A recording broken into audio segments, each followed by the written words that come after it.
এই লোক একটি নয়, দুটি নয়, ১৭টি বিয়ে করেছেন। এনার নাম কবির হোসেন পাটোয়ারি। উনি বরিশাল বন বিভাগে চাকরি করেন।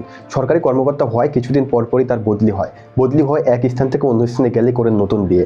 কাউকে লোভ দেখান বিদেশে পড়াশোনা করার, কাউকে বড় চাকরি দেয়া, কাউকে বিমানবালা ইত্যাদি লোভ থেকে বিয়ে করেন। তারপরে নিজের স্বার্থ হাসিল করেন। স্ত্রীদের মধ্যে কেউ কেউ অভিযোগ করেছেন বিয়ের পর কবির হোসেন যৌতুক দাবি করেছেন, কখনো কখনো নির্যাতন করেছেন, আবার অনেকে ডিভোর্সও দিয়েছেন। সর্বশেষ বিয়ে করেছেন খুলনার খাজিদা আক্তারকে চলতি বছরের ফেব্রুয়ারি মাসে। বিয়ের ২ দিন পরই স্ত্রীর বাবার বাড়ির অংশ তার নামে লিখে দেওয়ার দাবি করেন তিনি।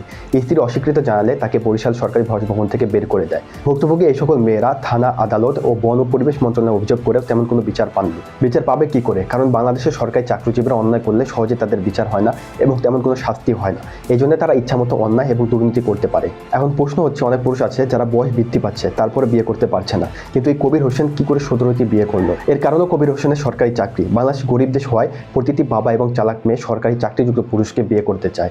সরকারি চাকরি শোনার পর মেয়ে বা মেয়ের পক্ষ তেমন কোনো খোঁজ খবর না নিয়ে মেয়েকে বিয়ে দিয়েছেন, আর এই সুযোগই কাজে লাগিয়েছেন কবির হোসেন। এখন এই সকল নারীরা যে সকল অভিযোগ করছেন তা সত্য না মিথ্যা কে জানে? কারণ স্বামীর এতগুলো স্ত্রী এবং অবহেলার শিকার হওয়ার পরে যে এই সকল নারীরা প্রতিশোধ নিতে মিথ্যা অভিযোগ করছে না, এর গ্যারান্টি কি? লাইক ও সাবস্ক্রাইব অবশ্যই করবেন।